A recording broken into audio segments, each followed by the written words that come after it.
बच्चों, welcome back to my YouTube channel. Continuing with the unit of electrostatics and chapter 1 which deals with electric charges and field, we'll be discussing today in this session about electric field. बच्चों, electric field क्या होता है? Reason होता है या space होता है around a charge body within which its influence can be felt by other small charge. That is what we call as electric field.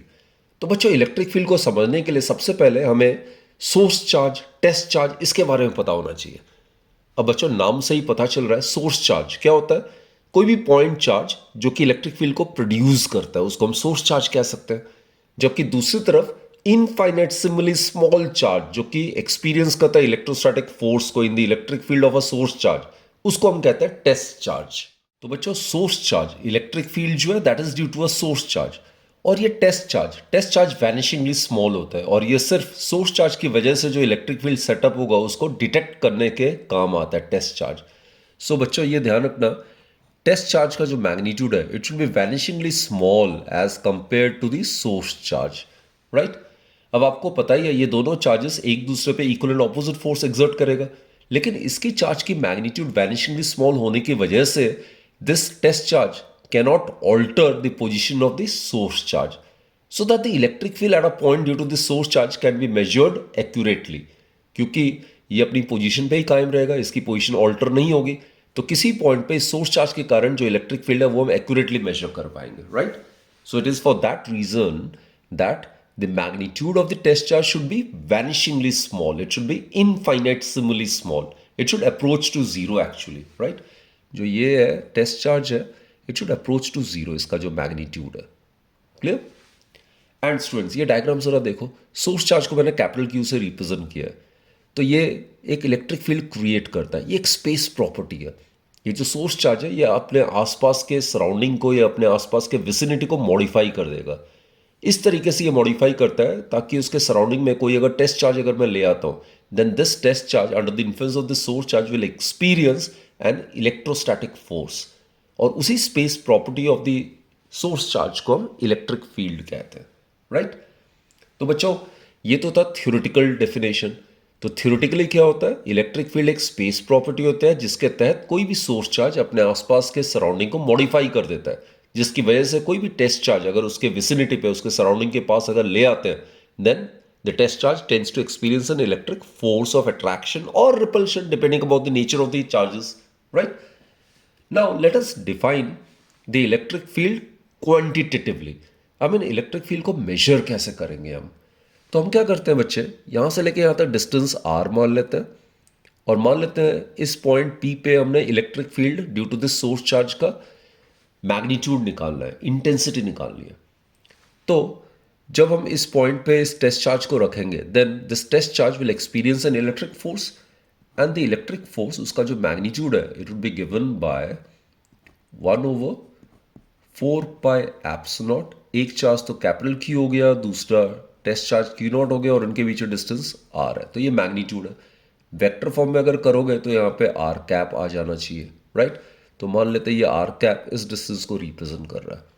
और अगर बच्चे दोनों का नेचर अगर सेम लेते हैं, हम टेस्ट चार्ज को नॉर्मली हम पॉजिटिव लेके चलते हैं just for convenience. So it will experience an electric force or repulsion, so it will be directed along this direction. ये इलेक्ट्रिक फोर्स की डायरेक्शन होगी. राइट. तो बच्चों, इलेक्ट्रिक फील्ड को हम डिफाइन कैसे करते हैं जरा समझो. इलेक्ट्रिक फील्ड जो होता है, ये मैंने लिमिट टर्म मैथमेटिकल फंक्शन मैंने यूज किया. ये इस चीज को सिग्निफाई करता है कि ये जो टेस्ट चार्ज है it should be infinitesimally, it should be infinitesimally और vanishingly small. Charge it can't be zero but it approaches to zero, it is very very small. Right. So F vector divided by Q not. तो ये mathematical definition है, ध्यान से सुनना बच्चों. Electric field at a point due to a source charge is defined as electric force experience per unit test charge placed at that point. So this is how electric field is quantitatively defined. Right. तो अब बच्चे, इसका value अगर F का value अगर यहां पे अगर आप सब्सटीट्यूट करते हो, then what we get is E का जो मैग्नीट्यूड आएगा, this Q not will get cancelled और इसका सिग्निफिकेंस ऑलरेडी मैंने बता दिया है. तो electric field at a point due to a source charge is given by 1/4 pi epsilon not Q, ये सोर्स चार्ज हो गया, डिवाइडेड बाय आर स्क्वायर, और ये उसकी डायरेक्शन को रिप्रेजेंट कर रहा है. तो obviously electric field is a vector quantity having both magnitude, ये मैग्नीट्यूड हो जाएगा and this will give the direction. तो बच्चों जो एसआई यूनिट होगा इलेक्ट्रिक फील्ड का वो जरा चेक कर लेते हैं। SI unit of electric field would B, कितना आएगा, फोर्स पर यूनिट चार्ज है, सो इट इज न्यूटन पर कूलम। और आगे चल के हम डिस्कस करेंगे इसका यूनिट बच्चों वोल्ट पर मीटर भी होता है। वोल्ट जो है वो पोटेंशियल डिफरेंस का यूनिट होता है। ये कहाँ से आया ये भी हमने डिस्कस करना है, right. So SI unit of electric field is Newton पर कूलम और वोल्ट पर मीटर। अब बच्चे एक आता है यूनिफॉर्म इलेक्ट्रिक फील्ड। यूनिफॉर्म का मतलब क्या होता है, constant, having the same strength and direction at every point in a region, that is called uniform electric field. जबकि दूसरी तरफ आता है non uniform electric field. Non uniform electric field क्या हो जाएगा, वो इलेक्ट्रिक फील्ड जहां पे it has got different strengths and directions at different points in a region, that is what we call as non uniform electric field. बच्चों कोई भी charge Q अगर इलेक्ट्रिक फील्ड के इन्फ्लुएंस में, then this charge Q will experience an electric force which will be given by Q into E, right? So electric force acting on a charge Q in the electric field E vector, it would be given by F vector is equal to, so cross multiply कर लोगे तो we get Q into E vector. अब इसमें ध्यान देने वाली बात ये है कि अगर बच्चे ध्यान देना Q is positive, I mean if you are talking about the positive charge, ये जो टेस्ट चार्ज अगर ये पॉजिटिव है तो उस केस में क्या होगा, एफ वेक्टर जो होगा and E vector are in the same direction. तो इस केस में द फोर्स और rather the direction of the electric field would be in the same direction as that of the force experience by this charge, right. So इस case में F और ई के बीच में एंगल 0 डिग्री होगा। दूसरी तरफ अगर चार्ज अगर नेगेटिव है, Q अगर लेस देन 0 अगर नेगेटिव है, तो इसमें F vector equals to minus Q E vector आएगा। माइनस का मतलब क्या होगा, both are oppositely directed, so in that case F vector and E vector are oppositely directed, that is the angle between them is 180 degree, right. So आप ऐसे समझ सकते हो बच्चों, अगर ये पॉजिटिव चार्ज है, ध्यान से सुनो ज़रा, ये अगर पॉजिटिव चार्ज है, सोर्स चार्ज है, राइट, और अगर ये वाला चार्ज भी अगर पॉजिटिव ले रहे हैं, ये भी पॉजिटिव चार्ज अगर ले रहे हैं, तो obviously this charge will experience an electric force along this direction, right. तो इस केस में इलेक्ट्रिक फील्ड की डायरेक्शन भी ऐसे ही होगी, same along the direction of F vector. तो इलेक्ट्रिक फील्ड की डायरेक्शन कैसे आ रही है इस पॉजिटिव सोर्स चार्ज की वजह से, इन the radially outward direction, right. और यही चीज अगर हम सोर्स चार्ज अगर हम पॉजिटिव लेते हैं, suppose the source charge is positive and here the test charge is negative, तो बच्चों आपको पता ही है this test charge it will experience of electric force of attraction, so it will be along this direction, F की direction ऐसी होगी। जबकि पॉजिटिव चार्ज के कारण इलेक्ट्रिक फील्ड क्या होगा, radially outward, this is the direction of electric field. तो इस केस में आप देख ही रहे हो एंगल कितना हो रहा है, 180 डिग्री, राइट। तो चार्ज नेगेटिव होगा तो एफ और ई के बीच एंगल 180 डिग्री होगा, चार्ज क्यू अगर पॉजिटिव होगा तो एफ और ई के बीच एंगल 0 डिग्री होगा। तो थोड़ा ग्राफिकल स्टडी कर लेते हैं। किसी भी पॉइंट सोर्स चार्ज की वजह से जो इलेक्ट्रिक फील्ड होता है, this is the formula, right. Magnitude में इलेक्ट्रिक फील्ड क्या होता है, 1/4 पाई एप्सिलॉन। अगर एयर वैक्यूम में अगर वो सोर्स चार्ज प्लेस्ड है तो इसको के भी लिख सकते हैं, constant of proportionality, this is the source charge divided by r square, right. इसका मतलब है इलेक्ट्रिक फील्ड जो है वो इनवर्स स्क्वायर लॉ ओबे करता है। जैसे जैसे डिस्टेंस बढ़ता रहता है वैसे वैसे इलेक्ट्रिक फील्ड की स्ट्रेंथ कम होती रहती है। तो ग्राफिकली कैसे हमने डिपिक्ट करना है इसको, इलेक्ट्रिक फील्ड और distance of the observation point from the source charge के बीच में वेरिएशन हमने स्टडी करना है। तो ई और आर के बीच ग्राफ अगर प्लॉट करते हैं तो it will be like this, बहुत ज़्यादा स्टीपर होगा और इनफाइनाइट पे दोनों एक्सेस पे इनफाइनाइट पे टच करेगा like this, right. It is obeying inverse square law. अगर हम ई और आर स्क्वायर के बीच में अगर करते हैं, ई और आर स्क्वायर के बीच में, तो थोड़ा सा लेस स्टीपर होगा like this, rectangular hyperbola like this. और बच्चों अगर मैं E और 1/r स्क्वायर के बीच में ग्राफ प्लॉट करता हूं, 1/r square is represented along the horizontal axis, right. तो उस केस में E और 1/r² लीनियरली डिपेंडेंट है, डायरेक्टली प्रोपोर्शनल। तो E और 1/r² के बीच में जो ग्राफ होगा it will be a straight line like this. So these are the graphical variation showing between the electric field with r² and 1/r². बच्चों हमने प्रूव करना है कि इलेक्ट्रिक फील्ड किसी भी पॉइंट सोर्स चार्ज की वजह से स्फेरिकली सिमेट्रिकल होता है. और स्फेरिकली सिमेट्रिकल का मतलब क्या है? कोई पॉइंट चार्ज अगर स्पेस में है तो उसका जो इफेक्ट है वो हर एक डायरेक्शन में पूरे स्पेस में इक्वल रहेगा, right, at a same distance. So basically what I mean to say is that we are going to prove that for a point charge the electric field is spherically symmetrical.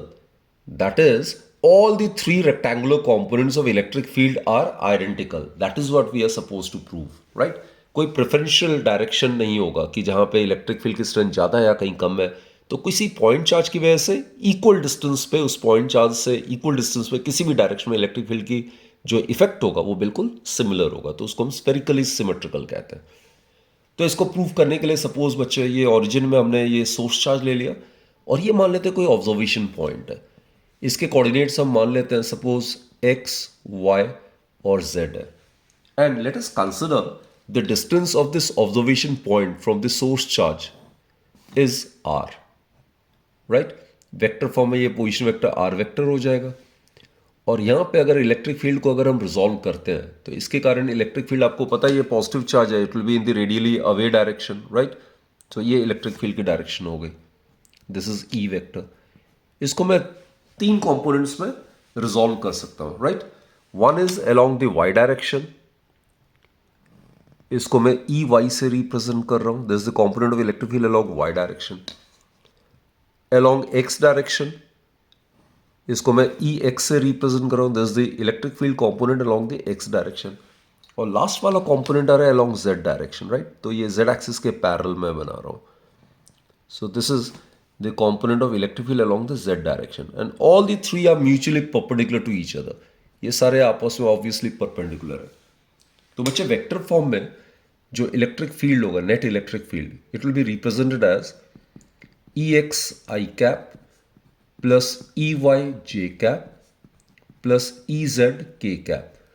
यहाँ पे बच्चे I cap जो है ये unit vector है, represent direction along X axis. J cap is the unit vector, represent direction along Y axis.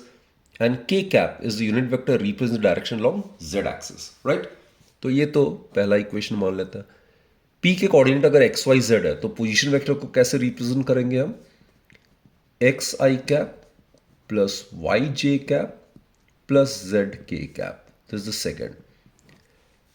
And also we are aware electric field बच्चों magnitude में इस सोर्स चार्ज के कारण एट पॉइंट पी कितना होता है? k. k is 1/4 pi epsilon not. Source charge q divided by r². ये तो मैग्नीट्यूड आ गया. अगर मैं इसको वेक्टर फॉर्म में लिखना चाहता हूं तो वेक्टर में दो पार्ट होता है, एक मैग्नीट्यूड और दूसरा डायरेक्शन. इसके डायरेक्शन रिप्रेजेंट कर रहा है r cap, like this, right. And unit vector, you are aware bachcho, it is the vector divided by its magnitude, isn't it? So it can further be written in this particular manner. E vector, it may be written as q divided by 4 pi epsilon naught. यहाँ पे r cube आ जाएगा, इसकी जगह r cap की जगह r vector divide by r करो तो यहाँ पे r वेक्टर आ जाएगा. Now students, what you do is E vector और ये R vector का वैल्यू from 1 and 2 हम यहाँ पे सब्सटीट्यूट करते हैं. So what we get is Ex I cap, जैसे मैंने बताया Ex is the component of electric field along x axis, Ey is the component of electric field along y axis and Ez is the component of electric field along z axis. Q ये सभी के लिए common ही है, 4 pi epsilon naught. R vector की जगह क्या लिख सकते हैं हम? It is x I cap plus y J cap plus z के कैप. और बच्चे अगर आर वेक्टर अगर इसके इक्वल है तो आर का मैग्नीट्यूड किसके इक्वल होगा? It would be equal to square root of I cap के कोफिशिएंट का स्क्वायर प्लस जे कैप के कोफिशिएंट का स्क्वायर प्लस के कैप के कोफिशिएंट का स्क्वायर, इजंट इट? तो यहाँ पे आर की जगह ये वैल्यू सब्स्टिट्यूट करेंगे. Square root of x square plus y square plus z square. Square root मतलब टू द पावर हाफ. यहाँ पे 3 है तो क्या इसको मैं ऐसा लिख सकता हूँ? It can be written as x square plus y square plus z square, square root means to the power half और यहाँ 3 है तो ये आ जाएगा बच्चों 3/2, राइट। इनको मैं इंडिविजुअल 3 टर्म्स में बाइफरकेट भी कर सकता हूँ। So what I can write is QX divided by 4 pi eps naught, ये डिनोमिनेटर वाला टर्म बिल्कुल सेम ही हो जाएगा। Over here it will be i cap plus, similarly आप इसको प्रोसीड करोगे तो बच्चों ये रिजल्ट आ जाएगा। अब I cap, J cap, K cap के जो कोफिशिएंट्स है both in the left hand side and right hand side, इनको कंपेयर करो। So what we get is comparing the coefficients of I cap, J cap and K cap on both the sides. यहाँ पे left hand side में I cap का coefficient EX है, right hand side में I cap का coefficient ये वाला term है, that is QX divided by 4 pi epsilon x square plus y square plus z square to the power 3/2, right. J cap का coefficient left hand side में EY है, right hand side में j cap का coefficient ये वाला term आ जाता है, that is QY divided by 4 pi epsilon x square plus y square plus z square to the power 3/2। And अगर हम के कैप के कोफिशिएंट को कंपेयर करते हैं तो लेफ्ट हैंड साइड में के कैप का कोफिशिएंट EZ है और राइट हैंड साइड में के कैप का कोफिशिएंट आ जाएगा QZ divided by 4 pi epsilon x square plus y square plus z square to the power 3/2, right. तो यहां तक आ जाता है। अब बच्चों अगर मैं कोई भी ऑब्जर्वेशन पॉइंट इस चार्ज से लेता हूं किसी भी डायरेक्शन में at the same distance from the source charge, that is for x equals to y equals to z, किसी भी डायरेक्शन में एट द सेम सेपरेशन और at the same distance from the source charge, it will be x equals to y equals to z, right. अगर यहाँ पे x equals to y equals to z अगर हम consider करते हैं then what we get, all the components of the electric field is found to be same। अगर x, y, z तीनों equal हो जाता है तो EX, EY, EZ भी आपस में इक्वल हो जाएगा। सो EX is equal to EY is equal to EZ, right? It means that electric field intensity due to a point charge is spherically symmetric when viewed from the origin. We have proved that all the three components, that is the component of electric field along x, y or z direction, all the three components of electric field are identical or they are equal. So we have proved that electric field intensity due to a point charge is spherically symmetrical. Okay, now students, let us discuss a very important topic which is electric field lines. इसको हम electric lines of force भी कह सकते हैं। Actually ये hypothetical concept है। Hypothetical का मतलब imaginary. Electric field lines actual में एग्जिस्ट नहीं करती है, लेकिन ये जिस इलेक्ट्रिक फील्ड को रिप्रेजेंट करता है वो तो रियल में एग्जिस्ट करता ही करता है, राइट। तो electric field lines imaginary lines है along which a unit positive charge would move if it is free to do so.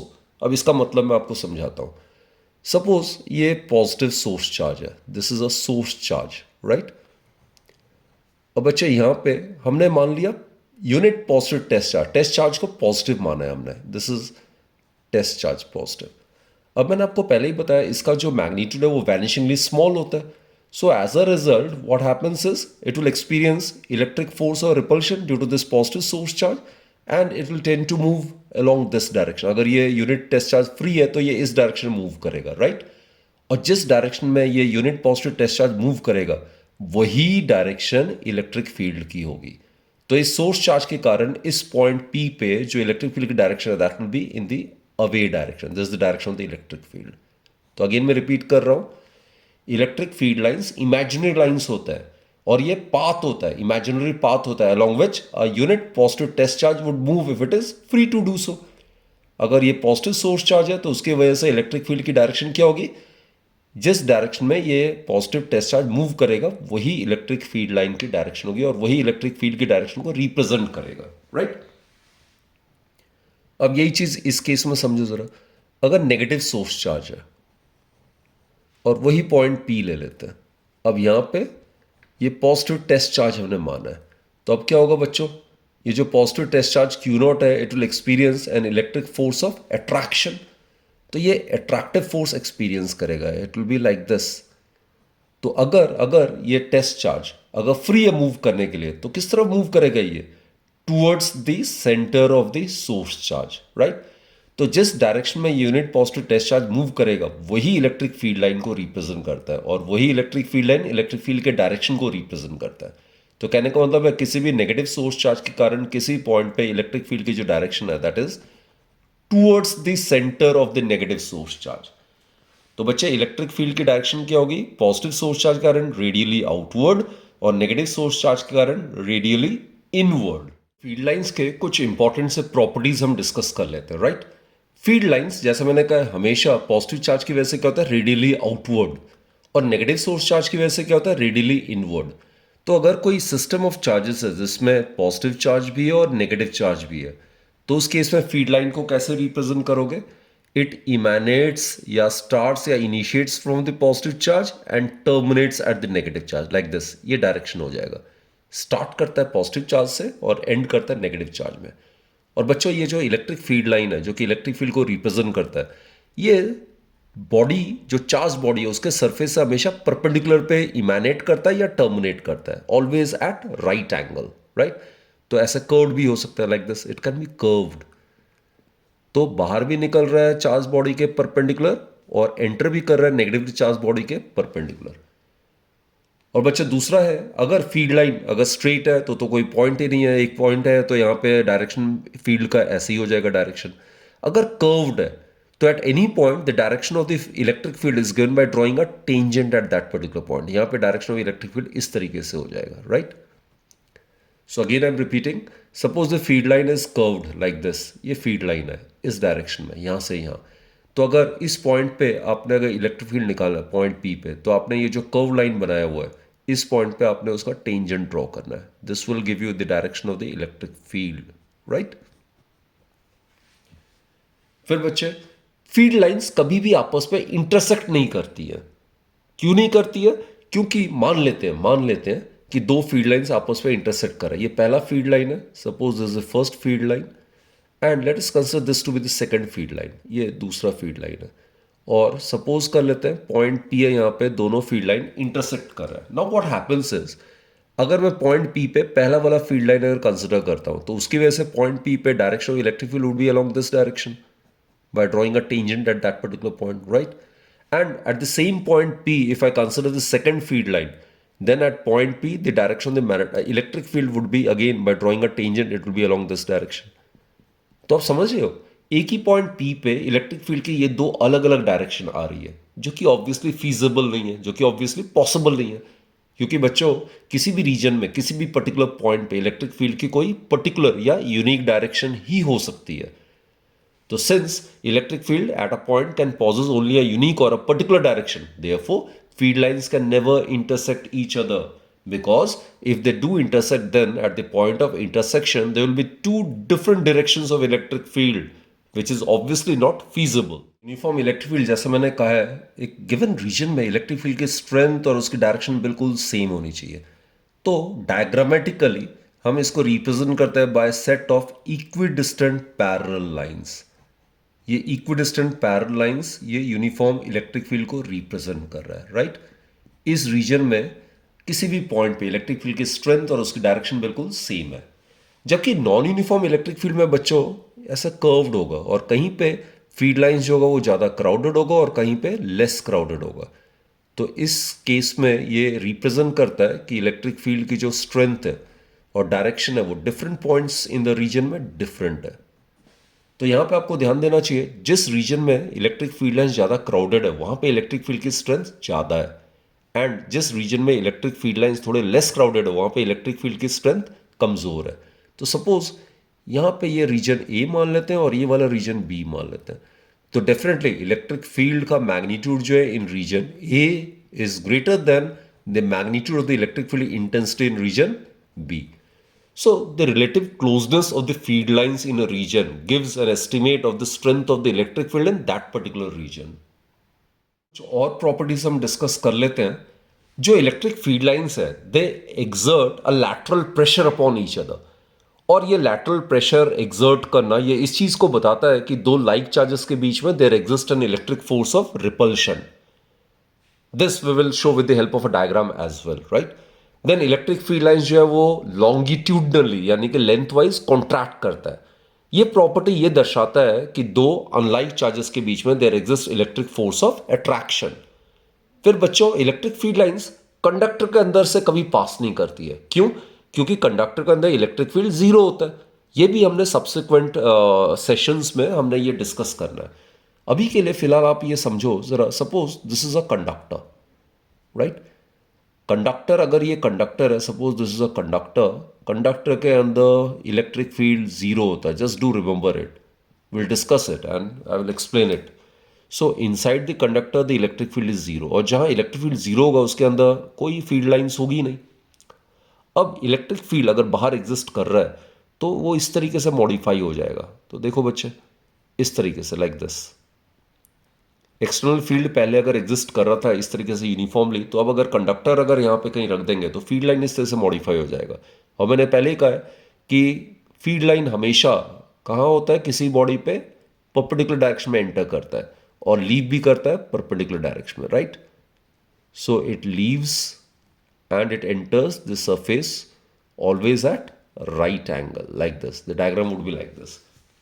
So the net electric field inside a conductor is always zero. हम आगे discuss करेंगे। जो conductor है उसके अंदर जो charge है वो सारा का सारा सरफेस ऑफ द कंडक्टर पे ही रिसाइड करता है। तो फील्ड लाइन जो होता है, जब कंडक्टर के अंदर तो जीरो होता है तो फील्ड लाइन को एग्जिस्ट ही नहीं करता है। तो कंडक्टर के एंटर भी करता है राइट एंगल पे, कंडक्टर से बाहर भी निकलता है राइट एंगल पे ही। तो electric field lines will slightly get modified, but inside the conductor the electric field is zero and hence no electric field lines pass through a conductor. Field lines को draw करने के लिए exams में जरूर पूछा जाता है, तो ये एक एक करके हम डिस्कस कर लेते हैं। अगर आपसे कहा जाता है कि फील्ड लाइन ड्रॉ करो for Q greater than zero, तो ये सोर्स चार्ज है। ग्रेटर देन जीरो का मतलब we are talking about a positive charge. ये पॉजिटिव चार्ज है। अब हमें पता है बच्चे, पॉजिटिव चार्ज के कारण इलेक्ट्रिक फील्ड लाइन क्या करता है, इमैनेट करता है, बाहर की तरफ जाता है, रेडियली आउटवर्ड डायरेक्टेड होता है, राइट? तो इसको मैंने रेडियली आउटवर्ड ही किया हुआ है। और आपको ये भी पता है पॉइंट चार्ज के कारण स्फेरिकली सिमेट्रिक होता है। तो हर जगह सिमेट्रिकल होना चाहिए। ये डायग्राम आपने सिमेट्रिकल बनाना है। और surface of the charge conductor से बाहर निकल रहा है या एंटर कर रहा है हमेशा एट राइट एंगल। तो ये 90 डिग्री पे, radially outward means the angle should be 90 degree. And बच्चों आपको पता है पॉइंट चार्ज के कारण इलेक्ट्रिक फील्ड इन्वर्स का लॉ ऑबे करता है।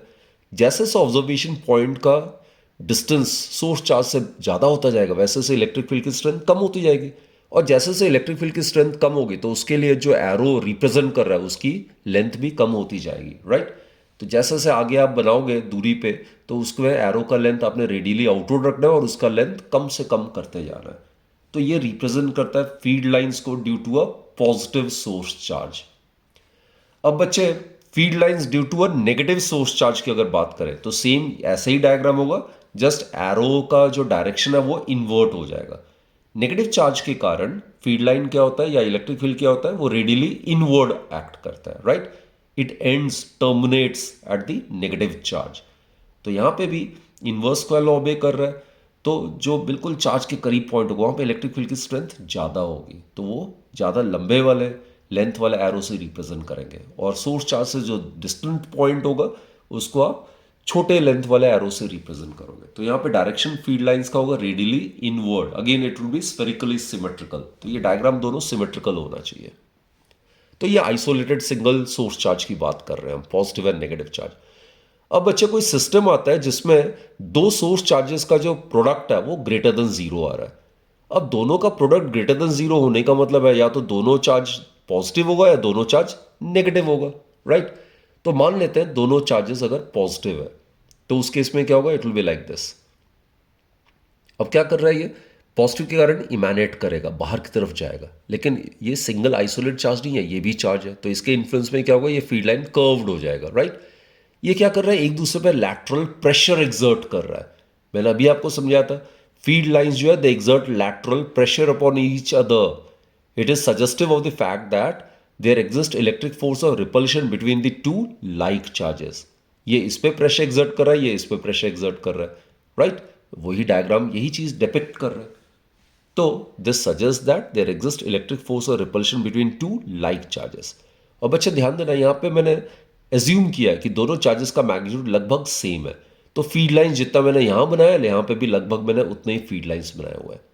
इसी केस में अगर किसी क्वेश्चन में आता है कि Q1 का मैग्नीट्यूड ज़्यादा है Q2 से, तो जिस चार्ज का मैग्नीट्यूड ज़्यादा है उसके वहाँ पे फील्ड लाइंस को ज़्यादा क्राउडेड शो करो, उसकी वजह से वहाँ पे इलेक्ट्रिक फील्ड की स्ट्रेंथ ज़्यादा होगी, राइट। तो देखो डायग्राम में क्या है, इन दोनों डायग्राम में यहाँ पे दोनों चार्जेस कंपेरेबल है, यहाँ पे एक चार्ज का मैग्नीट्यूड ज़्यादा है, तो जहाँ पे ज़्यादा है चार्ज का मैग्नीट्यूड वहाँ पे ज़्यादा फील्ड लाइंस को आपने ड्रॉ करना है, राइट। आखिर में बच्चों ये भी आ सकता है कि कोई एक सिस्टम ऑफ चार्जेस है जहाँ पे उन दोनों चार्जेस का प्रोडक्ट जो है वो नेगेटिव है, लेस देन जीरो है। ये तभी फीजिबल है जब ये लाइक चार्जेस की बजाय अनलाइक चार्जेस होंगे, एक पॉजिटिव एक नेगेटिव, राइट। इन दोनों का प्रोडक्ट करेंगे तभी लेस देन जीरो आएगा। तो we are talking about unlike charges, और अनलाइक चार्जेस में आपको पता ही है there exist force of attraction. तो देखो यहाँ पे भी पॉजिटिव चार्ज से इलेक्ट्रिक फील्ड लाइन इमेनेट कर रहा है और नेगेटिव चार्ज में फील्ड लाइन टर्मिनेट कर रहा है। फील्ड लाइन इमेनेट या टर्मिनेट करता है हमेशा surface of the charge body के 90 डिग्री, हमेशा ये ध्यान रखना, right. So it starts from the positive charge, terminates at the negative charge. और ये क्या रिप्रेजेंट कर रहा है कि ये दोनों क्या होगा, लेंथ वाइज या लॉन्गिट्यूडनली क्या हो रहा है, कॉन्ट्रैक्ट कर रहा है, इजंट इट, कॉन्ट्रैक्ट कर रहा है ये लेंथ वाइज या longitudinally. So the field lines contract length wise या longitudinally, which suggests that there exists electric force of attraction between two unlike charges. तो अगेन बच्चों यहाँ पे Q1 Q2 का मैग्नीट्यूड कंपेरेबल है या लगभग सेम है, तो उस केस में फील्ड लाइंस जितना आपने Q1 के लिए बनाया उतना ही Q2 के लिए बनाया, तो ये सिमेट्रिकल फिगर है। किसी एक चार्ज का मैग्नीट्यूड अगर ज़्यादा शो करते हैं तो उस केस में उस चार्ज के कारण फील्ड लाइंस जो है ज़्यादा क्राउडेड आपने शो करना है, राइट। तो इस केस में Q1 is less than Q2, तो Q2 के कारण जो फील्ड लाइंस है यहाँ देखो आपने, यहाँ मैंने बहुत ज़्यादा मैग्नेटिक फील्ड लाइंस को, इलेक्ट्रिक फील्ड लाइंस को मैंने शो किया हुआ है, right. So this represent stronger electric field in this particular region. So these are the various cases of electric field lines which might be asked in your examinations, right? तो बच्चों ये वाले session में जो हमने डिस्कस किया electric field, फिर electric field symmetrical होता है due to a point source charge, फिर इलेक्ट्रिक फील्ड लाइंस क्या होता है, उसके ढेर सारे properties, and last but not the least we have plotted electric field lines in various cases. तो ये ज़रूर प्रैक्टिस करो, and I am sure you must have enjoyed this session, you must have benefited a lot from this particular session, and keep learning, and do work real hard and do your work very sincerely, right? So keep watching my videos and do recommend my videos and do recommend my channel to your colleagues and friends, right? Thank you bachcho, keep watching.